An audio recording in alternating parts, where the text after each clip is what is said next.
purohita, but at the same time, a great social science aware scholar, a very rare combination.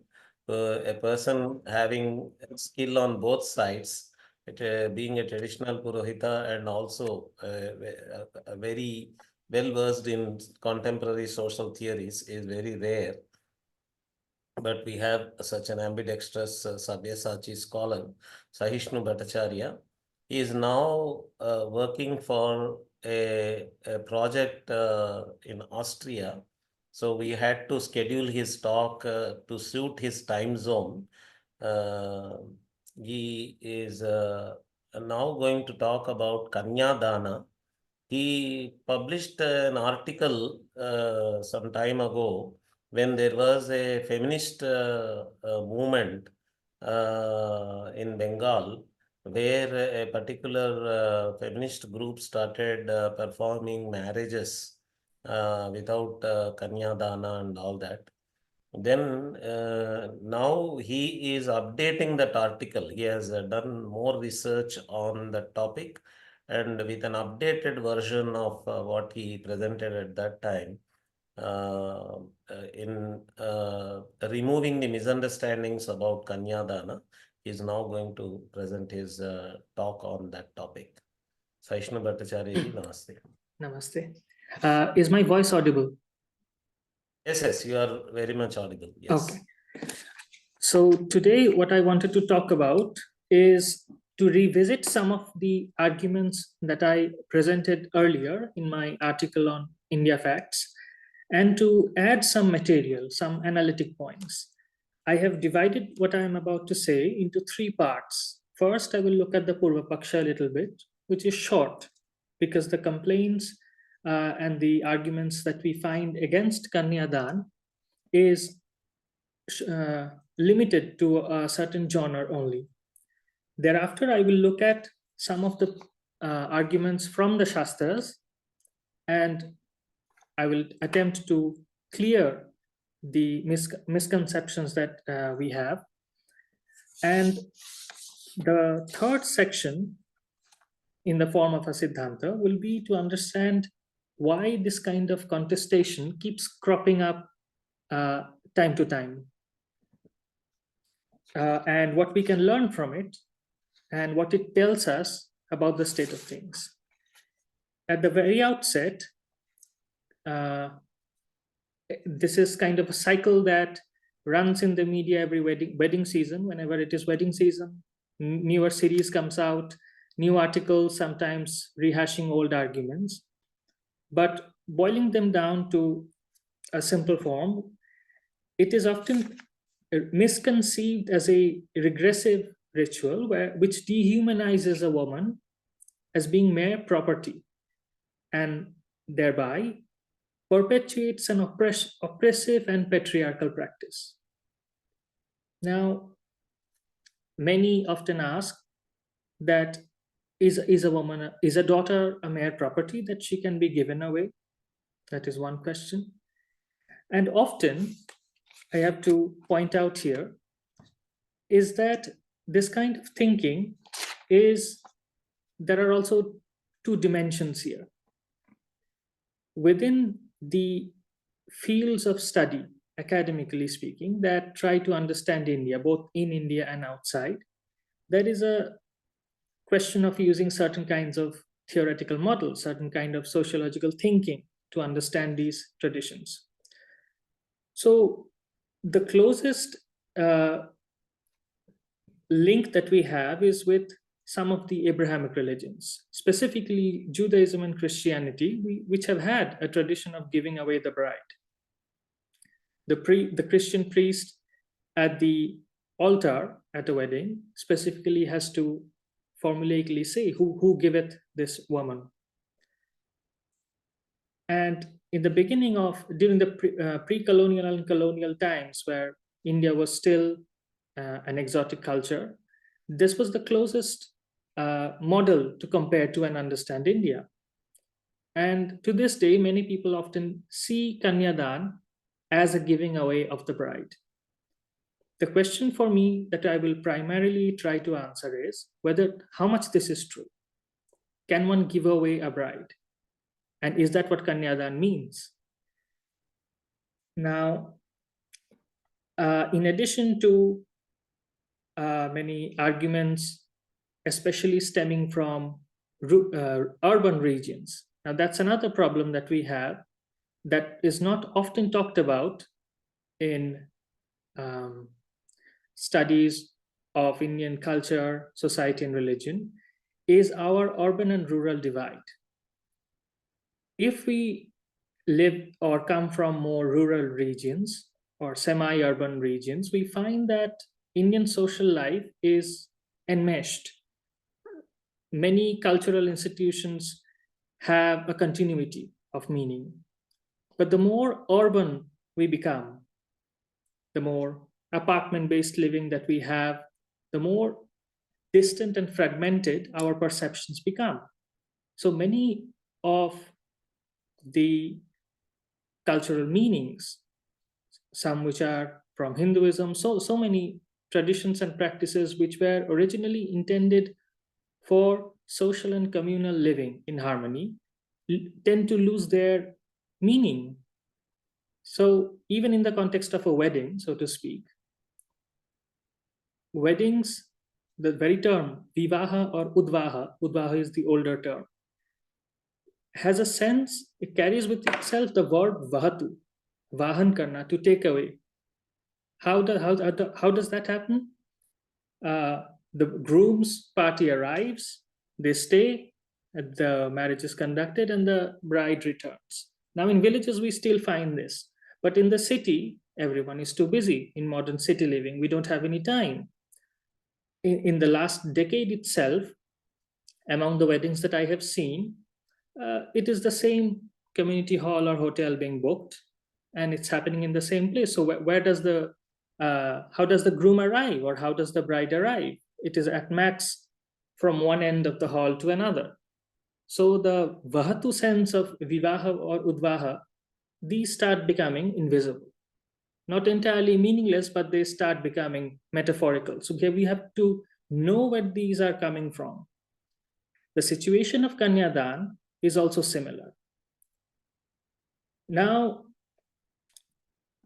in this context, there was a particular ad from Manyavar, where Alia Bhatt starred, which initially started this controversy anew, and in which context I originally wrote my article, is that the word Kanyaman should be used because it endows man, samman, or honor to a woman rather than a Kanyadāna, which detracts from it. But as I will show here, that is a complete misunderstanding, because Kanyadāna itself confers man. If there is no Kanyadāna, that itself is a lack of man. Before I delve further into the Shastras, I will also point out that this situation, this controversy, is often amplified by news reporters who do not look at things too deeply and misreport. To take the most common example, there was a ruling last year by the Allahabad High Court that the ceremony of Kanyadāna was not a necessary component for the validation of a Hindu marriage. However, it was reported in such a way, the phrasing of the news reportage was in such a way that it suggested that it could be done away with. Whereas in reality, the Hindu law within the Indian legal systems does not work in that way. The court in this case, the trial in this case, is closely related to someone who argued that the marriage itself was invalid because a particular rite was not done and wanted to escape the responsibilities of the marriage. So these kinds of arguments cannot be used, and then we expect the court to give someone a free pass. And what the court stated in this judgment is that a marriage would be inferred to have been valid, even though in a particular case, the Kanyadāna rite itself was not done. So legally speaking, that is a very technical argument, but it was amplified in the media, in the reportages, saying that it is an optional part, it can be done away with. Whereas in reality, the judges or the legal bench said nothing of the sort. Now, in such a background, we find that the modern Indian woman often has to bear this proletarian burden. She becomes modern, she becomes an embodied kshetra, a very ideological battleground. Ironically, that is the claim of many strands of feminism, that a woman's body is a field of ideological contestation. And therefore, feminism gears itself towards the liberation. But we find that cultural idioms and practices in urban spaces in India, especially through higher education in India, which endows very little knowledge about these cultural meanings, that they become incompatible with modernity and they come back full circle. They come back to the same place where they started. Now I will turn to the position of the Shastras in this place. In the text that I had originally cited in my article, Hariharacharya's Bhashya on the Parāśara Sutra, this was composed as early as the 13th century. And the text, the Shastrakara, makes it quite very evident that the Kanyadāna is to be seen in the sense of being a gādāna, not a mukhyadāna. Now, what is the difference? This is a technical term in Sanskrit. So he gives an example that svatva tyaga purvakam hi parasvatvapadanam dānam. If I am making a dān to someone, that I am relinquishing my ownership and giving it to you. Now I have no claim. Let us say I am giving someone a piece of land. So I'll sign a land deed, thereby relinquishing all my rights. So this land is no more mine, now it is yours. But then Hariharacharya points out that nacha kanya katham-chidapi aswakanya kartum shakyate.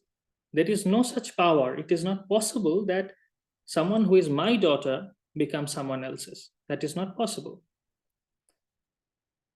Napi parasya kanya bhavati vivahottaram-api mameyam. Nor does it happen that someone else's daughter becomes my own and ceases to be that person's daughter. Therefore, the Kanyadāna in this case must be seen as a gādāna. So this is the this is the comparative sense of saying that something is being given in a figurative sense. Another Shastra Vakya from Mayūkha Mālikā of Mallinatha says, Kanyadāna putradāna vidyadāna ādau svatva tyaga asambhavat artha. Because svatva tyag, that is the relinquishing of our ownership, is impossible in such cases. There are instances of Kanyadāna, putradāna, and vidyadāna. Vidyadāna being a very good example. Let us say I know a skill, I have a knowledge, and I impart it to you. But the moment I impart it to you, I do not lose it. Now, if we transplant this understanding into the context of a marriage, and the wedding in particular, what this means is when the father of the bride gives a daughter for the sake of a wedding, he is inviting the birth of a new relationship. Now this woman who has an existing relationship, a father and a daughter relationship, will have a new relationship, that is between a wife and a husband. Now that does not detract or take away or close or end the existing relationship between father and daughter. That is the meaning of it.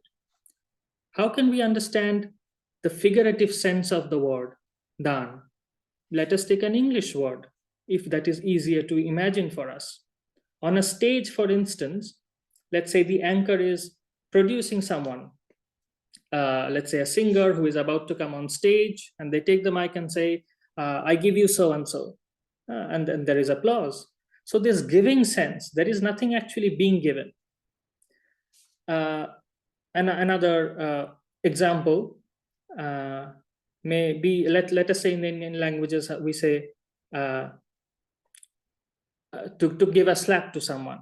Now, there is not a thing that was there before that was given away. So there are some forms of the word dāna that do not involve a svatva tyag, that is a relinquishing of ownership. So that means that Kanyadāna in that situation is never a giving away of the daughter in the Jewish or Christian sense, because it is very clearly said that it is not possible. How we could interpret it in modern terms is as a formal presentment, because when the actual Kanyadāna ritual is done, and may I point out at this point that it is never an independent rite. Many people often think that Kanyadāna is a separate ritual, whereas in reality it is merely a short sankalpa. There is no separate part. It is woven through the entire ceremony, to such an extent that if anyone says, we have done a wedding without a Kanyadāna, it would raise the question, what exactly did you do?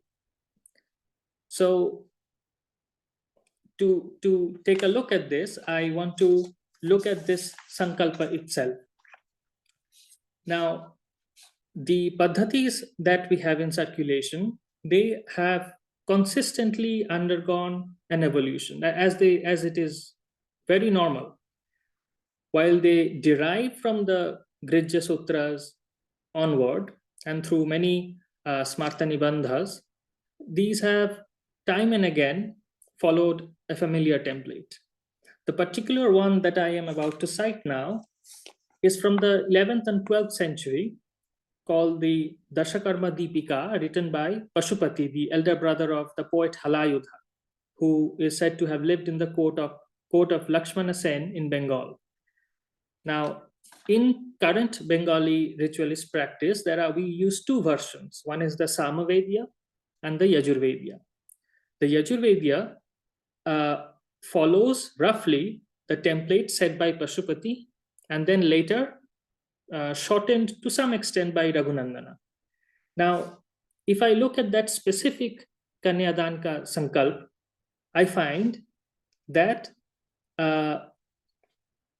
the father of the bride takes the name of Vishnu, makes mention of the Masa, Rashi, Paksha, Tithi, and takes the name of 3 generations of the groom, 3 generations of the bride, and says, Shubha vivahena datum satyena vacha tavaham pratijani. The commentator here adds to this that this datum, this dāna, is for a specific occasion itself. It has a certain context. It is not just any dāna. It is a Shubha vivahena datum. And then what does this sankalpa mean for him? Satyena vacha tavaham pratijane. It is a pratigya. It is a formal statement, a formal presentation by the father of the bride, a public acknowledgement of the new relationship. Therefore, it would therefore be important to note here that if such a presentment, if such a ritual were not there, that would invite social sanction. Marriage, the institution of marriage, especially in a culture like India, is not merely between 2 individuals. It is between families, not merely just families, but also social circles, social spaces. So in such a situation, to make this formal statement, make this pratigya, is what gives it social sanction and legitimacy, and is more of a marking of the beautiful of the marking of the starting of a relationship, rather than reducing the bride to mere property. That would be a very anachronistic and improper lens to look at the Vivaha liturgy and not take this context into consideration.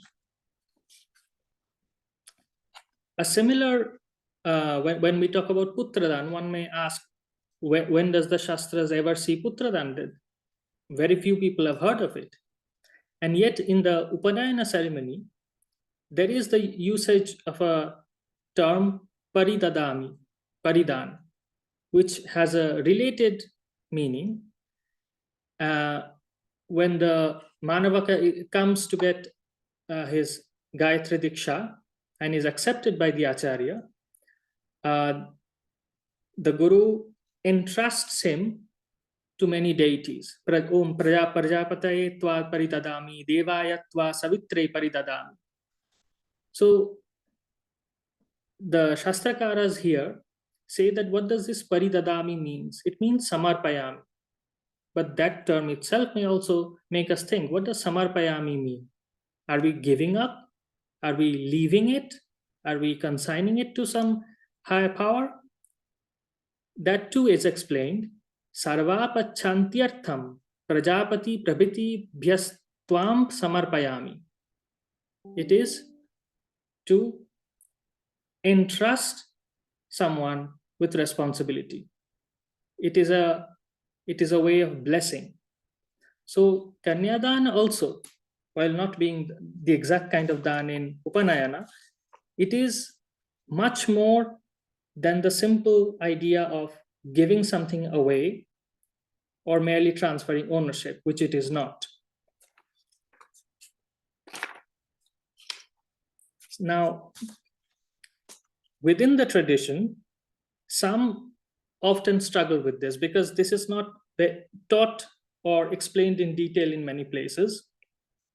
Some make the argument that it can be done away with because it is Smṛta, it is not Shrota. But this argument too is problematic. Because if we fall into the trope of thinking that only the Shrota is the real part and the Smṛta is anything that can be cut away, we make a mistake of understanding how Parampara works. And on another point, the Veda too, even in the Samhitas, the Surya Vivaha Sukta itself does actually contain evidence of this kind of dāna, but it's for people who are unfamiliar with how ritualist practices are encoded in the Veda, they miss it. So it does actually exist in the Samhita, but just not in the way that one would expect. But nonetheless, it is a continuous part of the Parampara. And it cannot be an argument to do away with it just because it is Smṛta. Some have proposed innovations in the ritual. This has happened in modern times. In fact, one article in India Facts also dealt with this. Now, and some of these find acceptance, some do not. But the conversation, I would like to say, is also very welcome.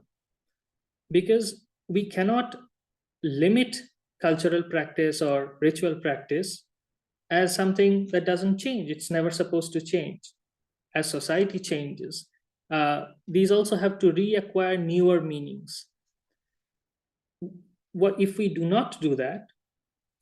To take some very radical and silly examples, and some of these we find from urban spaces in Bengal. Let us say the rite of Sindur Dan. So we find circulating certain reels on Instagram or Facebook where both parties, the bride and the groom, do that thing in an apparent way to symbolize some kind of defeating the patriarchy or some other nonsense, with this deluded belief that they are doing something good or doing something progressive. So it is my thinking that these kind of distortions, although with good intent in someone's heart, can only come in the face of rigid adherence to ritual. When there is a lack of understanding of ritual, what should be done is to expand their meanings, to make sure that the cultural significance is understood, so that when innovations do happen, they are done reliably and with trusted authority. I want to move to the third section of my talk, which is that while these are surface contestations, sometimes taking the form of criticisms of certain cultural practices and then sometimes being defended by Shastri authorities or authorities who are well versed in it, they also signal us to something deeper and more systematic at play. Because this is a tussle that takes place in politics sometimes in academia, sometimes in media as well.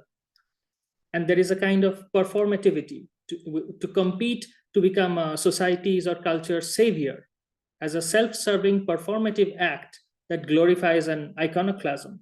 So one can say, for instance, I did a wedding without a Kanyadāna, which is to say I am more progressive, that I am more educated, and therefore I have done away with it. But in reality, it demonstrates not only one's cultural ignorance, but also insensitivity and lack of sense. Now, while it is true that sometimes the field of Indology is in the crosshairs for such prejudices and its colonial history and imperialist objectives, but it may be observed that Western social theory, and particularly the critical theory variants, have attempted to force fit a set of methodologies which were originally meant for a different region of the globe. So it's more of a systematic problem than a problem within a specific discipline. So, and these analyses and contributions and conclusions are swept up into disciplines like sociology, literary theory, and political science, which in the Indian education system still place Europe and modern liberal society at the center and at the beginning point of analysis. So what happens is the ignorance is then systematized within the education system. So by the time someone, let us say, goes to an university education in urban India, they find themselves at cultural variance with what they started up with. They find themselves culturally alienated. And how does this happen? Some of the social scientific theories were already mentioned in other talks at the symposium. Some deconstructive theories, whether be it Marx or Freud or Derrida or whoever, these were originally intended to attempt an analysis of the cultural self, to uncover parts of the Tatkalina European Samaj. I use this phrase advisedly, Tatkalina European Samaj, which had its cultural problems, the cultural self that repressed parts of itself. So Marxist theory, Freudian theory, or deconstruction, so to speak, these were intended to uncover parts of the cultural self within itself. They were never intended to interrogate a cultural other, that is a culture different from their own, because to do so would be to incur an act of double violence. First, it is to impose an analytic on a foreign and unfamiliar culture. And the second is to absorb the core assumption of all these philosophies, which is a suspicion of all power and tradition. So Paul Ricoeur, the philosopher, called these Marx, Freud, and Nietzsche also, he called these philosophers the masters of suspicion, because one uses their philosophies and their thinking to question all forms of power, all forms of politics, the state, because they repress. It is in their nature to repress. But these assumptions become culturally violent when they are applied to analyze, let us say, post-colonial societies or cultures that are not Europe. Unfortunately, Indian sociologists who train in such critical theories end up in rather uncritical ways in being foot soldiers for ideologies like this. In the idyllic thinking that they are fighting the good fight, being the David against a Goliath, but in reality often sit on a branch and then cut it off, throwing the baby out with the bathwater. And in such a way, it brings us back to the modern Indian woman, who has to often bear the proletarian burden to become an embodied kshetra and an ideological battleground all by herself, the modern Indian educated woman. Because it often lulls us into a false binary. What is this kind of binary? Because when it comes to these kinds of theories and philosophies, they come packed in ideological bundles. let's say, feminism or queer theory, so to speak. So a woman cannot be truly independent or liberal or be her own person, so to speak, if she conceives and perceives of herself through her Hindu identity. A queer Hindu person cannot be authentically queer without having to somehow elbow his or her cultural identity, because it is almost always a bundle of anti-this and anti-that. You have to take the whole package. So it is a bit like how in modern websites, when you open a website on your computer, the first thing you see is a pop-up asking you, do you accept these essential cookies? So I propose to call this the essential cookie model of modern social science and politics. So everything is bundled with something else.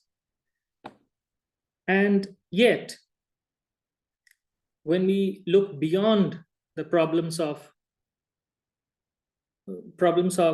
individualism in our methods, we find that modern psychology, self-help counselors, and therapists today are somehow returning to this old wisdom, that it is not really about just one person or their rights, but also how an individual relates to the society around them, which is what the Vivaha is all about. It is never about the single woman or taking away someone's rights or being a point of repression. It tells us more about the culture's social cohesion as a whole. Having said all that, however, we cannot deny that social injustices and imbalances still exist in today's age and often use misperceived maxims from the Shastras to justify it. So the very example of Beti Paraya Dhan, there are many who use this term to mistreat daughters and neglect their upbringing. So that can never be supported. Our Shastras show us many good ideals. Ideals of a wife, ideals of a husband, ideals of sons, daughters, and parents. But these can never be an excuse to mistreat someone. Let us say one mistreats a son and then says, no, parents must be treated in this way. Or the other way around. One idealizes a son and say mistreats the parents. Doesn't work that way. So it forms, I think, a responsibility of Hindu leadership, both the Shastriya and the spiritual, to take initiatives, as Indica continues to do so tirelessly, to often take a proactive stand instead of a performative progressive stand, to a proactive stand, so that cultural values and institutions that provide meaning to much of our life are not eroded to serve ideological causes that bring us neither happiness nor peace. So with that, I would like to conclude my talk by saying that Kanyadāna is itself, while being centered on the wedding, is a cultural manifestation of a larger statement on values. And when we criticize it, and unless we understand its context and where it comes from and where it stands, we end up doing more harm. Thank you, Sahishnuji. Wonderful as always, very well articulated in a contemporary social science mode.